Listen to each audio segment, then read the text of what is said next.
Welcome to the Eternal ROI podcast, where we share the real stories of workplace transformation. And now, here are your hosts, Will Stewart and Chris Patton. Welcome to the Eternal ROI podcast. I'm Will Stewart, joined as always by Chris Patton, CEO of His Way at Work. Hey, Chris. Will, how are you today? Doing great. Man, I'm excited. I want to introduce to you Joan Maxwell. She's with Regulator Marine. I'll let her, as always, tell more about the company that she and her husband founded and they operate. We were looking at their website earlier. They've got some pretty cool boats. It's amazing. I'm excited about it. I really want one. Yeah, I know. And if you look in the background, if you're watching on video, you can actually see these boats being built right now, real time. It's tantalizing. So, maybe cool. It's my boat they're building right now. Who knows? Could be. All right. Welcome, Joan. Good to have you on the show. Thank you. I'm glad to be here. Thank you for having me. Sure. Absolutely. It's our pleasure. Tell us a little bit about you guys. Tell us how you started and a little bit about yourself. Well, we are the most unlikely boat builders. I have a degree in history from the University of North Carolina, and my husband has a degree in agronomy and pest management from the University of Georgia. So we are the most unlikely of boat builders. So God, that just shows you that God has a great sense of humor. He does. And so he put us to work here. That's incredible. So when did you get started? And tell us a little bit about the size of your company and just what you do.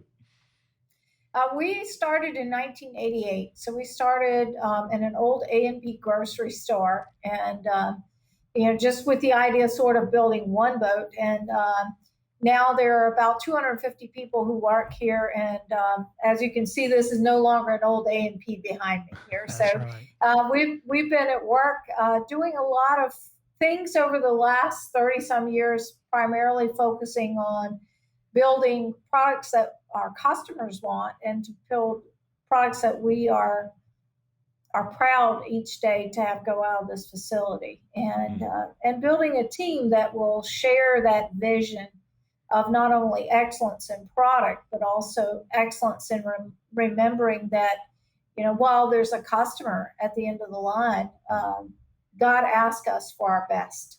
That's all he asks, is give our best every day. That's great. That's great.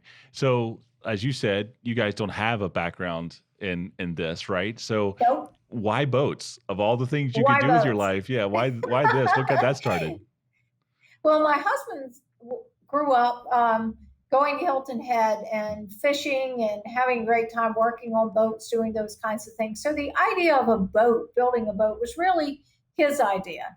And so I kind of came along with some other skills, and you really don't know all the things you can learn to do in this life until God puts you in a place to learn them. And so I have learned a lot about how to sell things, how to make sure systems are in place, how to work with people to get things done that need to be done to run a process. That's incredible. And our process just happens to be boats. So we joke sometimes that we're Noah and Mrs. Noah. That's good. And they're gorgeous boats, I must say. They're really, really beautiful. I know it gives you guys a lot of pride to be creating such a wonderful product. So as you started the company, I'm sure, like every business owner, your mind is on, let's make a great product. I say often when you start a company, it's like screaming into a void. You're just trying to get someone to pay attention to you. Yes. And there's lots of mistakes along the way. So I know everybody's attention is on, let's grow a company that's sustainable. But where did that piece come in your brains whenever you started talking about, like, let's start creating a business that has a great culture, has a place where people want to work? Did it start from the very beginning at ground zero, or did it happen sometime along the way? I think it happened somewhere along the way. We certainly wanted to build a company where we took care of people. And then along the way, understanding that when we take care of people, we're really taking care of God's people. And so in doing that, our culture began to evolve. And about, I'm guessing probably 10 years ago, we really became more intentional about our faith and making sure that we were living it out in this place. And it's one of the things that happens when somebody buys a regulator today is they get a Bible in the owner's kit. And so as my husband says, that is the ultimate owner's manual, right? So, and we have that Bible in the owner's kit because of one of the guys that works here. He had bought a truck, and in the glove box of the truck was a Bible. And he knew that we wanted to be intentional about our faith. And he said, what do you think about putting a Bible in the owner's kit? Great, let's do it. And so we started putting it in there, and not everybody is always as thrilled as we are to with a Bible in there. And we had a dealer say, not everybody is a Christian. I said, well, I tell you what, every kit is going to leave here with the Bible in it. That is non-negotiable. It's leaving here with it. So I don't know what happens to them when they leave here. We've had a number of people through the years come up to us and say, I saw the owner's manual. Thank you for doing that, putting that Bible in there. But it leaves here. So whatever happens with it, and that is not our responsibility. I learned a long time ago that I don't need to do God's work for him. He will call who he wants to call, and he will use all the resources in this great big wide world. So I just know that my part is to make sure that Bible gets in that kit. That's it. So it's funny, Joan. Before his way at work, I was in the car business, and we put Owner's Manual for Life Bibles in the glove box of every car we sold.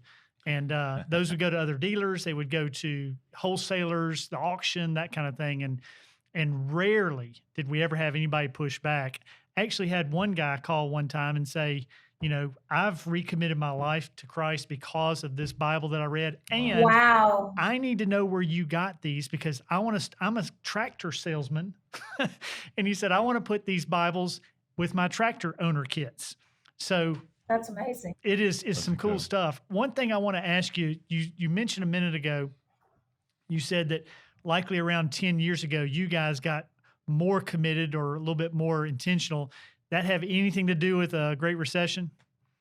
It did. It certainly did. Certainly, when we walk through hard places, wherever they are in life, when we walk through those hard places, they're never wasted.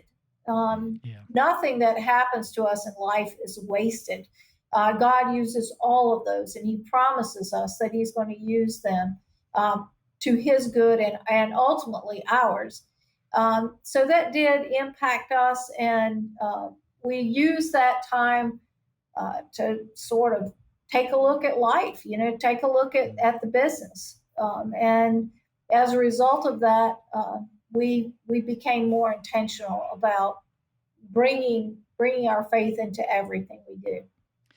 It's as we look back on that time now, it seems like it's been a while, right? COVID is certainly much more recent for most, but that time period is still very real for me. And many business owners today came through that recession. My question to you is, going a little bit deeper, what are some things you and your husband talked about as you guys stopped and looked at the business, looked at life, looked at your faith? Because so often things like that come against us, or we feel they come against us, and we have a choice to make. How are we going to respond? Are we going to respond as the victim and just say, golly, it sure would have been cool if we could have built this business, but because of this, we're not going to be able to? Or do you respond and say, all right, so what does this make possible, right? What now can we do or should we do that we wouldn't otherwise do? I'd just like to hear you go a little bit deeper into that and how coming out of it, you feel like your faith was more intentional and your business and your organization stronger. I think when you risk and think that you're going to lose everything that you have, suddenly everything that you have has more value and you're grateful for it.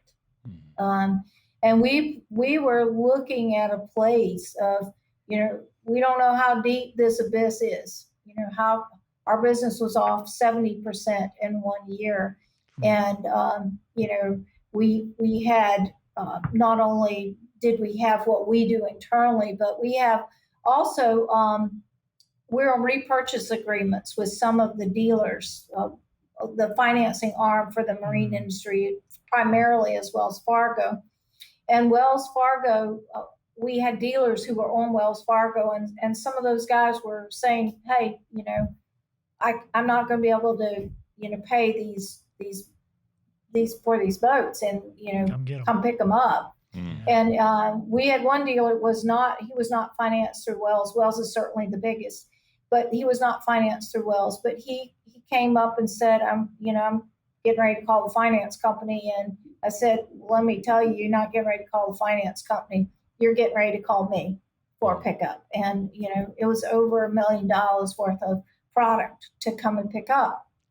And so it was a really hard time to, you're looking at, is everything that you've invested in, all your work, is it gone?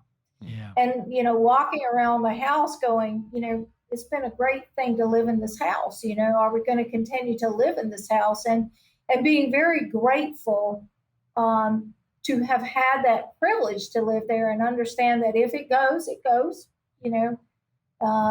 and becoming, I will tell you that we are grateful for everything that we have today, where we were kind of taking it all for granted. Yeah. So I think personally, we learned that lesson of gratitude for what we have. Other things in learning lessons during that time period were certainly how to run the business better. Sure. Because things that we were not focused on from a business standpoint became critically important.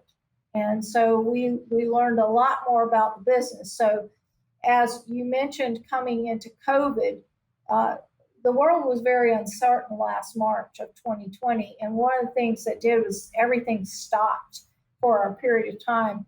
And we were very concerned as to, were we looking at another 2008-9 situation here? And as a result of that, we were a little more prepared to address some issues than we were and when we got hit in 2008-9. So we learned lessons that apply to the business. We learned that, okay, the Lord promised us that he gave us a sound mind, right? So the things that he teaches us are to be used to further his kingdom and to further the platform from which he gives us to do his work. For us here, it's building boats. Everybody has a different platform of ministry. And for us, this is our platform of ministry.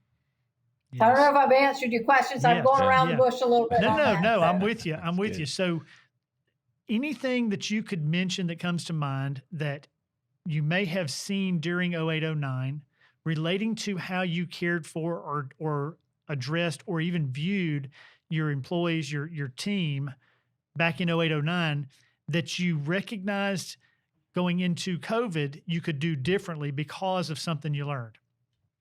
Well, I think being prepared and again, being able to take care of people means also that you have to be a good steward of the financial resources to be able to help take care of some of those needs. So we were when we came in out of 08-09, we became much more intentional about not only faith, but running the business truly as a good business. And looking at the people as people, getting things done, not through people, but with people, if that makes any sense. Oh, yeah. And so over the years, we've learned how to become better at loving God's people and understanding that he has sent them here. Some he sent for a long time. Some he sent for a short period of time, but to recognize them as people. Before you started the broadcast, we talked about seeing people as bringing their whole selves to life, to work. We don't just bring our bodies and our minds, we bring our emotions, our spiritual lives, the whole, everything that we are, we bring to work. And so recognizing that, as we start going through COVID, people are afraid. So people are afraid of being at work. There's so many unknowns. And so as employers, we're called to to be shepherds and care for the people that we have. One of those things is to help them dispel fear. How do you walk out of fear? Well, it's how do you do a lot of that it's get out of ignorance, not be afraid. And okay, here's what we know. Here are the things that we're doing to be safe. Here are things you can do to be safe. So helping people to understand that. Also doing small things like we have based on His Way at Work. So I know that you're probably aware that we started a team of people here called In His Service, and it's based upon what we learned from His Way at Work. You guys at His Way at Work trained us on how to put together a ministry team. And we started that back in 2018. And so our In His Service team did some things to minister to our team. It was difficult in COVID. I mean, how can you gather people together and do things? You really can't. So what do? You have to figure out how to be more creative. Things like the team put together a movie package. So giving a movie, popcorn, candy, little bags that said, hey, we love you. Go home and enjoy some time with your family. We couldn't have a Christmas party. I mean, good land. That's where we do all the awards. That's where we do, the Christmas gifts and all that. We couldn't do that. So we had a prize patrol. We'd go out several times a day, and they'd be ringing bells and, playing little music on the little box as they're walking around. And so those kinds of things were ways to love on our employees. So that we, one of the things that comes out of love is creativity. So our team was very creative. And so my job is simply to get out of the way of them, give them resources, give them opportunity, and get out of the way. And that's what I try to do. Sometimes God has to remind me to get out of the way. But we have a great team here. So one of the things you pointed out, and I just want to highlight, is we talk to a lot of CEOs. I get to talk to a lot of business owners, and I was in that role 20 years ago. I was trying to figure out, what does this thing look like, this faith in business, and how do I have enough time as the business owner, not just to run the business, but also to do all these things and care for people. And I went through the 0809 in the car business, watching one of the factories that we represented, one of the franchises, going into bankruptcy, and wondering the same as you are we even going to be here in 2010? And the crazy thing then was my attention went from how do I juggle business and ministry to how do I survive, which means ministry got dropped, right? And the problem is, as you know, Joan, the needs of the employees went through the roof in 0809. At the exact same time, my attention to it was falling to near zero. And that's a problem. But then you go into COVID and you've got this team in place, and you can turn your attention to whatever you need to do business-wise, and they keep doing the creative caring. That's right. That's right. And that's such a beautiful thing, right? Yes, that's exactly right. Because they can do that while we focused on other things. It's beautiful. That's exactly what happened. Yeah, that's great. And part of one component that we have of our In His Service team is we have an employee assistance fund, emergency employee assistance fund. And one of the greatest joys I have is when I get to sit in one of their meetings. I have no voting rights. We have 6 members on the team who vote for alternates. So we've always got people in the room, usually the 10 people coming in the room, and 6 will vote. So sometimes the alternates get pulled in. But to see those folks look at each one of those cases, pray through those cases, make decisions that help their fellow employees is amazing. It's absolutely amazing. That's great. And, one of the truths in Scripture is it's better to give than receive. Yes. And if we believe that, then this is a beautiful opportunity where you're giving the opportunity to your employees to give, right? They're able to give and receive the blessing of the giving and the experience of the giving. And you do that over a period of time, that has an impact on your culture, right? Yes, it does. And one of the things too is that the team, once it has funded something, they will ask the person to take the Smart Dollars program, which is the Dave Ramsey course.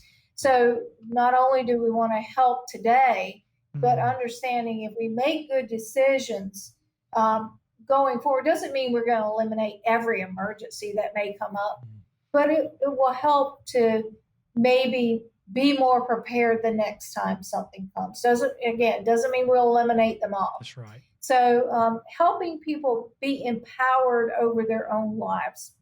We're able to do, the team leads Bible studies. In COVID, they were just really getting into the Bible studies, and here came COVID. So they're now starting them back up. So it's pretty cool. That's awesome. So it's as if you're giving a fish and teaching to fish at the same time, right? With those employees. We try to, exactly.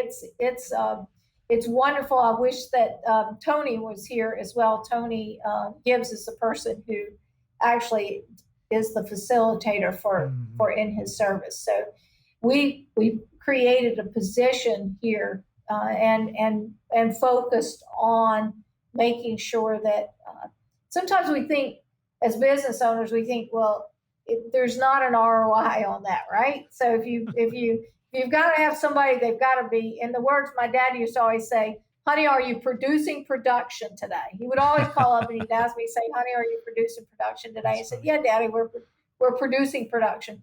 So when we look at, when we hire people, sometimes we look at that as what will they return to the company?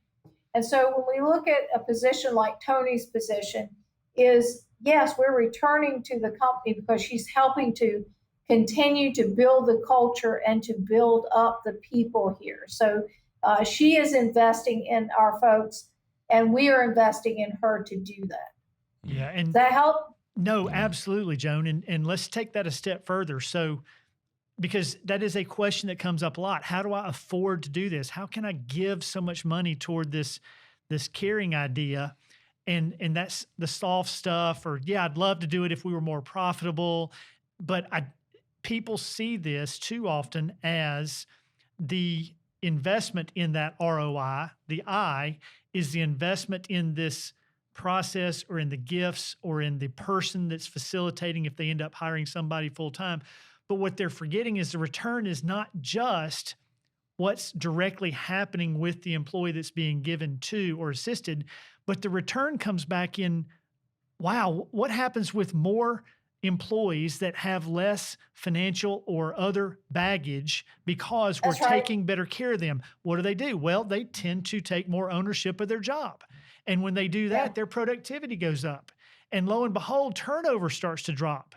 And pretty soon we're talking business metrics, not just ministry soft stuff. And then suddenly I've invested an amount, whatever it is, into a process, into this structure, and it's paying back in the business.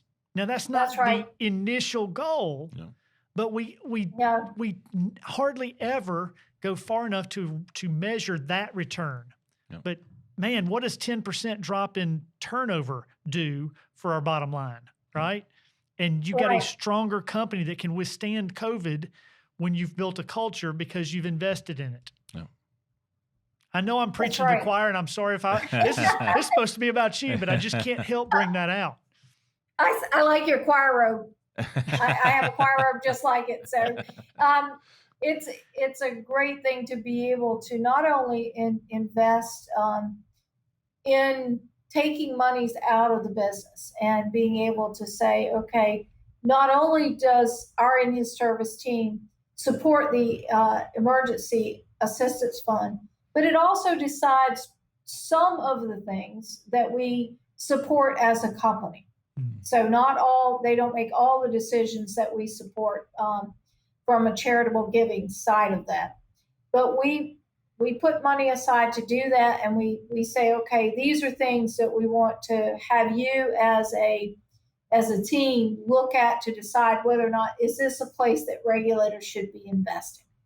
And we look at it that way as really an investment. It's an investment sometimes in our community, sometimes it's in a church locally, sometimes like for instance, if any kid of anybody that works here wants to go to camp, we support them to go to camp.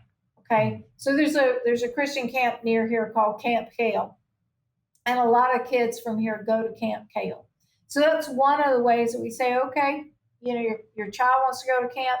Camp is a way in which we take a kid that may not have an opportunity to experience more than our small town and our small region, and to explore and to see a little bit of the world. And so there are just, our in his service team does so many things, and it really comes about because it is an intentional decision to focus on the health, the welfare, and the spiritual well-being of our team in here. And so when people are concerned about the cost of doing that, it is an investment, as is any other thing that we make a decision for a business to be.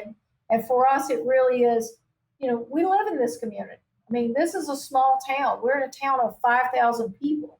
So we live in this community, and we want to have this business be a way in which we also invest in the community and the lives of not just this generation, but the next. Oh, and I don't have any children. So, I mean, these children of these employees that work here, and these children in town are our children.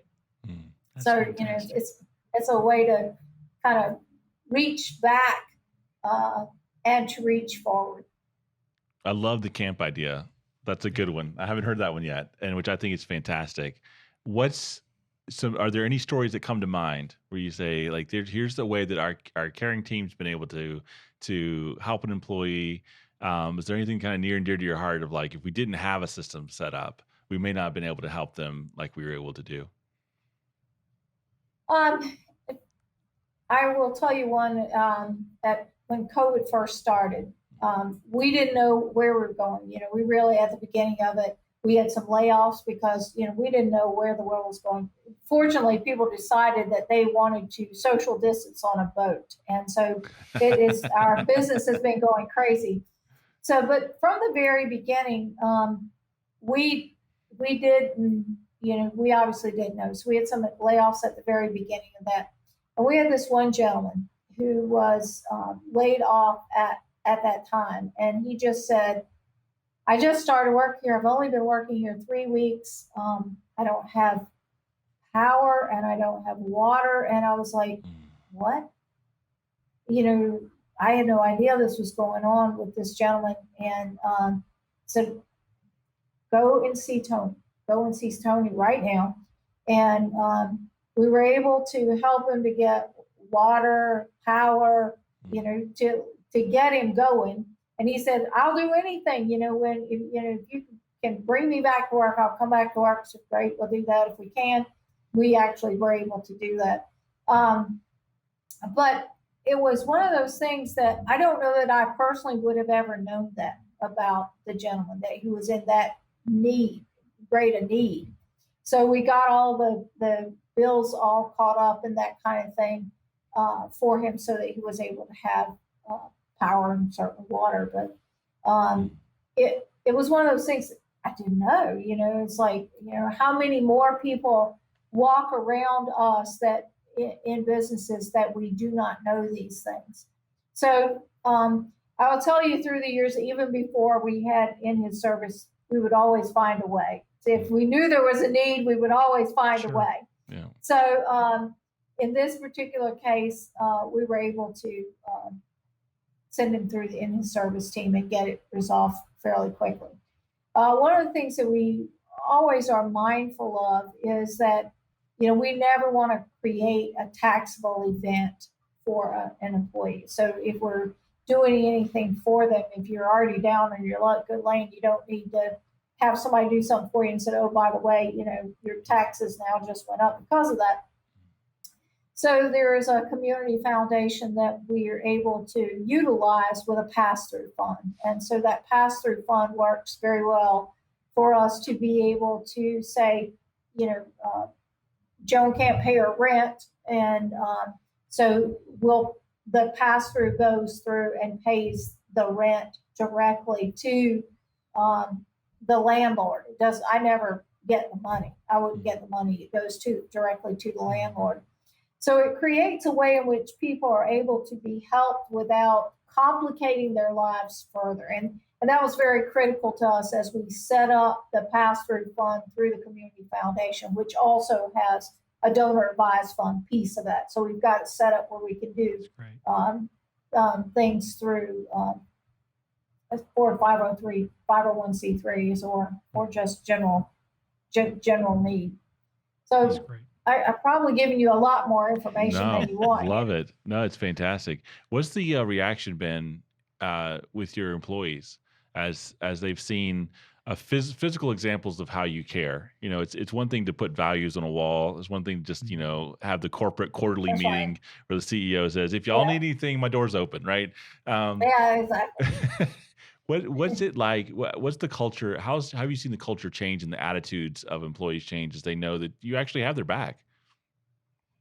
I think it's pretty good, but it's hard for me to tell from my seat. I think that's a question that we probably hear more from people on the floor. Yeah. What I do see is in the caring team itself, in his service team, I watch those people and the gratitude that is there. And because we have the anonymity with the person getting the help from in his service, Tony is the only person who knows who is applying for assistance from in his service. So the way it works is that a person, either they fill out a request form for assistance, or someone may actually come in and recommend it for them. So I know, Joan's in need, but she's not going to come and ask you. And so someone will ask on my behalf. So she's the only one that knows. So as far as somebody coming up, it's very rare that I will know that assistance has been given. Yeah, that's awesome. What's a piece of advice that you wish you'd been given 10 years earlier? I think that piece of advice would be, don't be afraid, to have courage. Good decisions are not made easily or lightly. To have courage, to make those decisions, and to trust that if the Lord is placing this before you, He's going to give you what you need to do it at the time. So I would say, I wish somebody had told me, just be more courageous. Good land. I mean, if the Lord puts it out there, He is going to provide what you need, and trust Him. He'll give it to you. So that's powerful. I would give my 10-year younger self that information, or even 30-year younger self. Take courage. Yeah, that's good advice for anybody, wherever they are in their business journey. That's a good one. What's a top resource, like a book, that you'd recommend that people read? Well, our team right now is reading a book called Turn the Ship Around. How appropriate, right? Okay. That's good. Yeah, it is a book that's based upon a submarine, the captain of a submarine going on board and really shaping the culture of one of no longer of a top-down management, but a management that is now based on where the information is where the authority is. So basically, not having to wait to get somebody to give you approval to do something. If you are capable and if you are in the seat of authority, make the decision. I have about this much amount of the information. They have this much amount of the information. Yeah. So they should make that information. So they should make those decisions. So our team is reading that book now together. That's so it's a good book. Captain Marquette faced a lot of things in turning his submarine around. Fortunately, we're not being submerged at 100 fathoms down and having to survive here. So yeah. Wow, that's incredible. I'm going to check that book out. I haven't read that one. I hadn't either. And then the last question for you. You've been just incredibly generous with your time, and I really appreciate it. What's a takeaway for the day? What's something that you want people to walk away knowing? I would like people to walk away knowing that an investment in the culture and the team pays dividends far more than we recognized and as we set out on our journey. And I want people to understand that it's a journey. We may look at a company that's further down the cultural journey or the business journey, and we might get distracted and we look over there and we think, oh, wow, that's not me. I'll never get there. Where do you start? What do we do? But what I would say is that get on the road, just get on the road and go.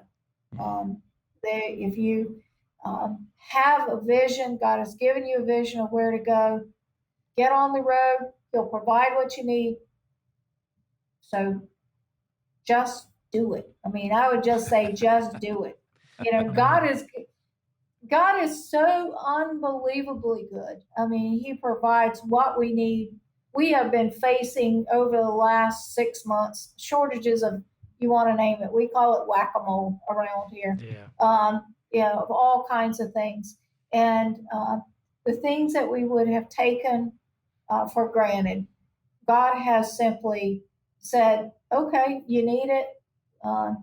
Here you need it. We have what we call a waterfall chart around here. So we see where we're going to run out of critical components. And we're constantly watching this waterfall around here. So when the first thing started, we're like, oh, we're going to run out of resin. You can't build a boat without resin. Right. So, we were kind of panicked a little bit about that. And then it was like, okay, well, let's use these brains. God will provide what we need. Let's just understand where we're going to be. So if we understand where we're going to be, then we can make this journey along the way. So just trust him. Bottom line is he's got us. Yeah. Wherever this is, wherever we are, he's got us. It's ultimately his business, right? Yes, it is. Oh. Yes, it is. And we hope his desire is ours, that it survives and does well. But if it doesn't for any reason, that we've given everything we've got, then it's up to him on what happens next. But all of us, all these people here, all of us, we belong to him. So whatever. Amen. Come what may, where he is. So good. That's good. Man, Joan, this has been incredible. I really appreciate your vulnerability and just sharing about your whole journey. It's been incredible. Sounds like an incredible place to work. It's beautiful boats and an incredible culture. And we just appreciate you taking the time to talk to us. Yeah. Thank you for all you're doing. Yeah. Well, thank you guys. And it is a journey. None of us have arrived. So we'll just keep on down the path. That's right. I hear you. Absolutely. Thank you so much. All right. Thank you, Joan. Thank you. Take care. You too. Bye-bye. Thank you for listening. Hope you found some value in today's discussion. If you're inspired and you'd like to learn more, His Way at Work has a number of resources and tools for you. Just check us out at hwaw.com. If you're new here and you'd like to check out more episodes, just go to Facebook or to any podcast platform and make sure to subscribe there. Or if you know somebody that might find value in what we're talking about, feel free to share with them and point them in our direction. Thanks again for listening. We'll see you next time.